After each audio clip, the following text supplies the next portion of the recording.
into this, I was keen to see if there was anybody, any celebs, if you like, who had a hernia. Here's a website which lists hernias of the rich and famous. I didn't want to put any pictures up or name any names, but if you're interested in that, go to that website. I don't know why there's a shopping cart here. I don't think you have to pay to find out this information, but it just to emphasize that anyone can get a hernia. So just very basic anatomy to start with. Perhaps we'll start on the right-hand screen. So when we talk about ventral hernia, we mean at the front of the abdomen. So these herniae are here, dorsal being at the back, ventral at the front. So ventral and groin hernia are basically the two main anatomical distinctions that we're discussing today. I will discuss in a little bit more detail some of these specific hernias: epigastric, umbilical, spigelian, inguinal, femoral, incisional hernia.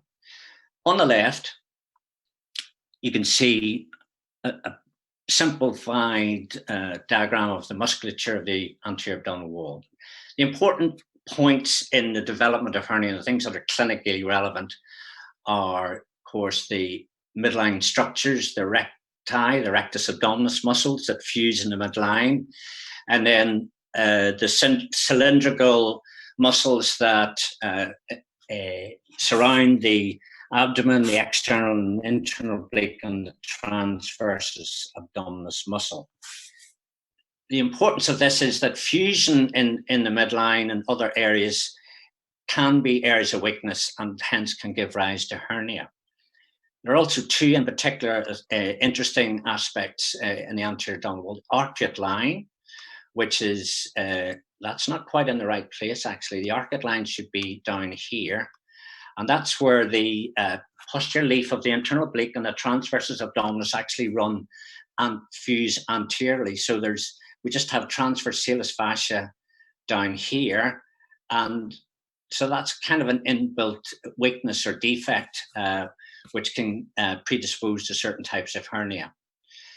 The inferior epigastric artery and vein, which run posteriorly in the posterior abdominal wall, or sorry, the anterior abdominal wall, but posteriorly, if you like, posterior aspect, are important markers. And they are important surgical and clinical markers because they help distinguish the true anatomical differentiation of indirect and direct inguinal hernia. I'll come back to that. You'll see a picture of that, and it'll become a bit clearer as we go on. So how can we classify these hernia or herniae? So by site, so we've said already, we can have ventral or anterior abdominal wall hernia, groin hernia, or by far and away the commonest hernia that you're going to see, that we're going to see, that we're going to assess and see at a clinic or operate on.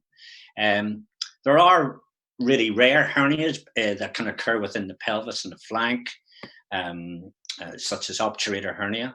We're not going to discuss those any further because they're just uncommon and just cloud your brain if you start to think about these. Stick to the common things. Let's learn about the common things. That's what's important. We can differentiate or classify by cause, so congenital versus acquired, and primary by or secondary. So before we come on to that, let's think about some of the clinical features in general that we could apply to basically all of these types of ventral and groin hernia. What do we want to know in the history? And what sort of questions do we ask?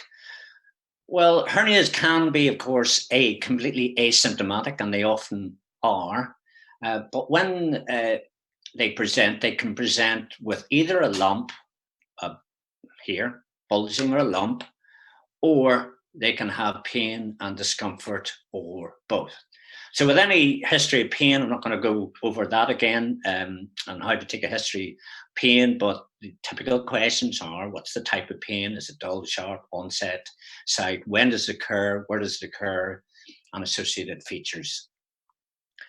If there's a lump or bulging, where's the bulge or lump? And very specifically, a very useful question is, does it appear on sitting, standing, lying down? And often it would be worth asking a more direct question, that is, does it disappear when you lie down? If you have a history of that, that's even without touching the patient, you can almost say that they have a hernia. As always, we want to take a general history, and in particular, smoking and diabetes would be considered risk factors for the development of quite a few types of hernia. Occupation may or may not be a risk factor. There's really no clear consensus on that. It may be that just once you develop a hernia, your occupation with repeated straining and stress over time may make your hernia more symptomatic and therefore present earlier. It's probably more likely the case. But it's worth asking, what's your occupation? Because it'll have an effect on your ability to undertake your work and recovery from hernia surgery. The general principles of examination are that you must examine the patient both standing and lying. You want to assess, is the hernia reducible? Does it go down? Can you push it in easily, with difficulty, or not at all? In the more acute situation, we want to know, is the hernia tender? Look at the overlying skin. Is there discoloration? Is there redness? And for reasons that we'll show in a second, we clearly want to know what the bowel signs are. So beware a hernia, because it can be silent until it causes problems, and they can be very big problems, namely obstruction or incarceration. That means the hernia is stuck to the hernia sac and you can't reduce it. So incarceration, irreducibility, bowel obstruction. And this is a particular risk with femoral hernia and also these rarer hernias in the pelvis, such as obturator and sciatic hernia. When we examine the patient, we want to examine the abdomen fully. So the classic mistake to make is in a patient with a bowel obstruction and all the features of small bowel obstruction, high-pitched bowel sounds, cramping, abdominal pain, vomiting, constipation, and to miss an incarcerated or obstructed femoral or inguinal hernia. And that's why we teach the importance of exposing the groins and looking at the inguinal area as part of the general abdominal examination. That's the reason for it. In the old days, we used to say from exposure from the nipples to the knees. We wouldn't do that at the bedside, but as part of the abdominal examination, we must include an inspection and palpation of the groin area to rule out hernia. So back to the risks, the lying in the grass and how things can develop. So these are the important dangers with hernia. They can become incarcerated. That means material is stuck within the hernia sac. That can be bowel, that can be omentum. But with bowel, the problem is that if the neck of the sac becomes tight enough to compress the venous return, then you've got arterial flow in, reduced venous return, and then swelling develops. And as that swelling develops, we're into a vicious circle of swelling, a further reduced venous flow, and then eventually so much swelling that it impairs the arterial supply, and then we have strangulation and necrosis. So that's what strangulation is. The bowel can be twisted, but it's likely to be due to compression at the neck of the hernia. So incarceration, stuck, obstruction of the bowel, and then ultimately strangulation and necrosis. Important type of hernia is really just an anatomical variant, which is a Richter hernia, where you can have a segment of the bowel within the sac, and so the antemesenteric border of the bowel becomes necrotic, but yet the remainder of the bowel is normal. So you can have this hernia without evidence of obstruction, but a dangerous, potentially dangerous situation with a hernia which is got dead bowel wall and risk of perforation. So going back to thinking about causes, primary versus secondary hernia. Primary is either congenital or acquired, and in most cases and most hernias, this is, for instance, in the groin area, this is what we'll see. It's acquired due to fibromuscular weakening. Why that happens, we're not really sure. It may well be a genetic predisposition to that, and if we have a hernia in the groin region, we may well already have an inbuilt defect or weakness in the anatomy of the inguinal canal or femoral region that predisposes us to this. It's thought that maybe that's why smoking might and diabetes might be additional risk factors, because it can affect collagen cross-linking, and that might be a factor as well. When I talk about secondary hernia, we mean incisional hernia and peristomal hernia. Okay, so if there's been a wound in the anterior abdomen, that will always predispose to the development of a hernia. So for acquired hernia, we suggest that there's a weakness in the muscles and the fascia. Again, these are risk factors that would be associated with that. We've added in obesity and pregnancy now to our list.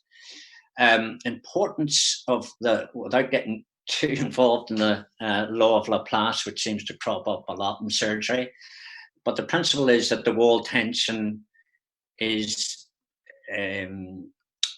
related to the pressure, which is, if you like, this is the abdomen, this is the hernia, and because the radius of the hernia is greater, the tension is increased. The wall is thinner, the tension is increased. So once the hernia develops, it means that over time, the hernia, it will not go away, and it may well increase in time. And that's because of this law of Laplace. So let's quickly mention these ventral hernia, epigastric ventral, paraumbilical, and Spigelian hernia.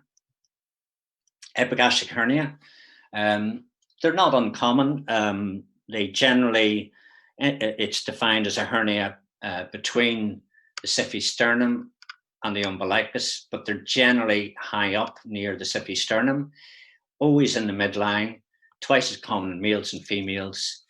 They usually contain a little bit of fat or mental tissue, and we usually would fix them, and that's usually done as a simple procedure with suture and mesh material. Paraumbilical hernia is really quite common, which gives rise to this appearance around the umbilicus.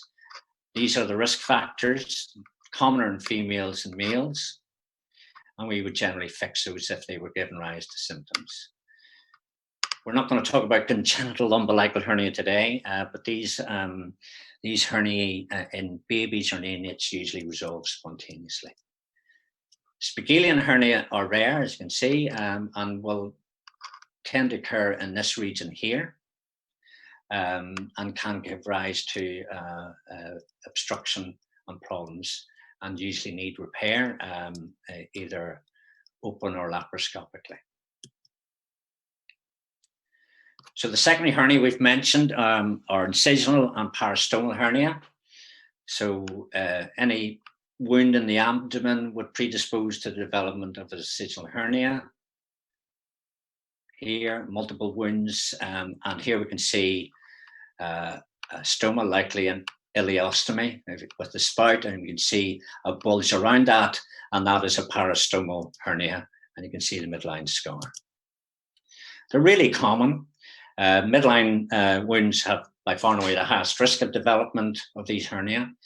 A good question for OSCEs and a good question for postgraduate exams are risk factors and factors that predispose to incisional parastomal hernia. And you can divide that, if you're doing it systematically, into patient factors, technical factors, and the type of surgery. I haven't time to go into that, all of that now, but patient factors could be, again, inherent things like diabetes, immunosuppression, on steroids, COPD, and so on. So in your own time, you could maybe look into that a little bit further. So let's talk about groin hernia in broad terms. By this we mean inguinal versus femoral hernia.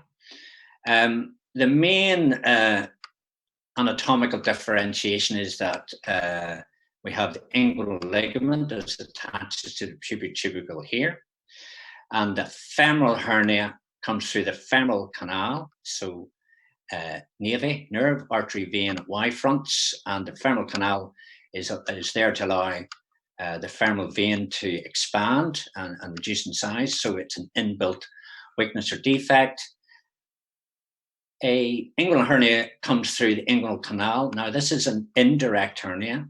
I'll just discuss this in a little bit more detail in a second, but a hernia that comes through here is an inguinal hernia, so above the inguinal ligament. And typically on examination, we differentiate the two by saying that a femoral hernia is below and lateral to the pubic tubercle, and an inguinal hernia is above and medial. So you can see that's why we say above and medial. If we start with the external oblique and the inguinal canal, we open it up like a book. We're looking at the back of the inguinal canal opened up, and we have the spermatic cord, or the round ligament of the uterus in females, or the contents of the inguinal canal. And here again are these important inferior epigastric vessels. So an indirect hernia comes lateral, around, indirectly, around and down. A direct inguinal hernia comes directly through here, direct through the posterior abdominal wall. And it comes through this area we call Hasselbalch's triangle, okay? Inferior epigastric vessels, rectus abdominis, inguinal ligament, inguinal canal. Again, inferior epigastrics, indirect inguinal, lateral, direct inguinal, medial. I hope that's clear. It can often cause confusion on examination. Again, it may be something that would dealt with in another talk in a bit more detail, whether it's important to, whether you even can clinically differentiate. I'm not really sure that you can, and there's evidence that you can't really truly differentiate direct and indirect inguinal hernia accurately, but there are sort of clinical tests for doing that. One important thing is that with indirect inguinal hernia, the big thing with indirect inguinal hernia is it can extend in males into the scrotum. If the hernia extends into the scrotum, then by definition, it is indirect. And the classic clinical examination is, can I get above it? In other words, can I pinch my fingers above a swelling here? If I can't, then it's coming from way up here, and that has to be an indirect inguinal hernia. So again, that would be another talk on causes of scrotal swellings. Femoral hernia, we can see, we've mentioned already, comes through here, medial to the femoral vein. Symptoms and signs, again, as we mentioned, the principles at the start of the talk: age, cough, ask about smoking history, family history, obesity, and indeed previous surgery would be important. Again, the emphasis on landing and standing examination, and whether there's both a visible and a palpable cough impulse. Get the patient to cough, have a look, can you see it? Then put your hand to the area, and can you feel that cough impulse? I'm going to fry your heads with these figures, and in fact I'm not. I'm going to just quickly go through this. But I think the important thing is to say that inguinal hernia is commoner than femoral by a long way. But if you have a femoral hernia, 40% of them will present urgently. So they're more likely to need urgent treatment. If you have a femoral hernia, it's more likely than females that you would need a repair. But remember, here's the figure, the important figure: inguinal are by far and away more common than femoral hernia. Treatment: inguinal, yes, usually. There are occasions where you can do watchful waiting, but if you remember these figures, if you do that and observe the patient, about 30% at 3 years will need a procedure because of symptoms, and about 70% at 7 years. For femoral hernia, basically, we would recommend usually treatment. A few words just to remember, just to remind you: herniotomy is division of the hernia sac, and that's only something that you do in pediatric surgery. Herniorrhaphy is repair, or herniaplasty, repair with a mesh. Generally, we would say herniorrhaphy. Come to the end now. Just very briefly, the techniques, just to make you aware more than anything. Very commonly, open repair is done with a mesh, which we call this a tension-free or a Liechtenstein repair, and it's probably the gold standard repair nowadays. It's got good results and low rates of recurrence. Sometimes we still do a thing called a Shouldice repair. If you listen to the podcast, it'll mention that. That's quite interesting technique. And of course, laparoscopic repair. There are several techniques of laparoscopic repair which also have advantages and disadvantages over open mesh repair. So to finish off, to summarize everybody, we've discussed classification of hernia and hernia anatomy. We've talked principally about ventral or anterior abdominal wall hernia and groin hernia. Primary and secondary hernia. We talked briefly about what the important complications are, namely incarceration, obstruction, and strangulation, and briefly indication for treatment and some types of treatment. And that is it. Thank you. Excellent, Colin. We have some questions. Can you clarify again regarding what the difference between an irreducible, an incarcerated, and a strangulated hernia? Okay, so irreducible means that the hernia is out, it is stuck, and you cannot push it back. So in normal hernia examination, as I said towards the end, you've got a visible and a palpable cough impulse. You'll see a hernia or a lump or swelling. You would be able to push that hernia back. If the patient was lying down and they had a hernia, gentle pressure, that hernia will eventually go back into the abdomen. So that's reducible.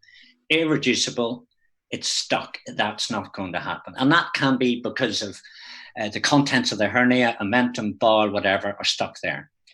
Incarcerated means that there's something stuck within the sac. Usually that will mean fatty tissue or a mental tissue, but that hernia will in itself be irreducible. So irreducible, so it's kind of a, if you like, a Venn diagram of incarceration and then irreducible. And then finally, obstructed applies to the fact that bowel itself is within the hernia. Nearly always that will be small bowel, and that bowel will be, if you like, pinched by the hernia neck, the neck of the hernia, causing basically a mechanical bowel obstruction. So, with that regard, Colin, we've got another one saying, does strangulation refer to venous drainage impairment? Well, strangulation just basically means dead bowel. I suppose the ultimate phrase is necrosis, but if impaired venous return is part of the pathophysiology of strangulation. So strangulation means that the blood supply, the venous return is impaired enough to cause compromise of the blood supply to the bowel. Now, the bowel, when you operate on a strangulated bowel and on a hernia, when you release the bowel from the hernia, it may recover. The blood flow may return enough to the bowel to make it viable. But at the time of surgery, it's pretty obvious the bowel will be a dusky blue cyanotic color, which in time will progress to black or necrosis. Okay, we've got several other questions that are asking about prevention of hernias in midline wounds. So that's a big topic for another day, I think. I know. We've got lots of management questions, lots and lots of management questions. I think we need to a specific webinar about management. But, I think, yeah, because I think when we discussed what this webinar would be, it was kind of to start the whole generate an interest and start with a broad brushstroke of hernia, and I think I just wanted to kind of make everybody have a sort of an idea of the principal main hernias that you would see on a day-to-day basis, on a clinical basis. And I think in time, I agree, Cynthia, that we would need to spend a bit more time and more detail talking about inguinal or groin hernia and incisional hernia, these secondary hernia, incisional hernia, peristomal hernia, because that's an important topic. It's something that surgeons who do abdominal surgery will be more than familiar with, as you know. One of my mentors used to say the 3 causes of an incisional hernia were poor technique, and poor technique. I'm sure you've heard that. Yeah. But anyway, not to be facetious about it, but it is important. It goes back to what I said in the talk. There are risk factors, and technique is one of them. But medication, patient factors, there are multiple factors that can predispose to the development of incisional and peristomal hernia. Excellent. I think, Colin, if you're okay, we can leave it there. It's gone 4:30. Okay. I remind everybody that the next webinar is going to be on the 26th of May. It's going to be about perianal fistulae, and it's going to be given by my fellow Malteser, Mr. Ray Delicata, who will be giving the presentation all the way from Bergaveni. Thank you, everyone. I know that lots of you have raised some very interesting questions. We will try to convince our RSA boss, Mr. Silva, to give us another one about the management, and we can deal with your questions then. Thank you very much, everyone. Have a good evening.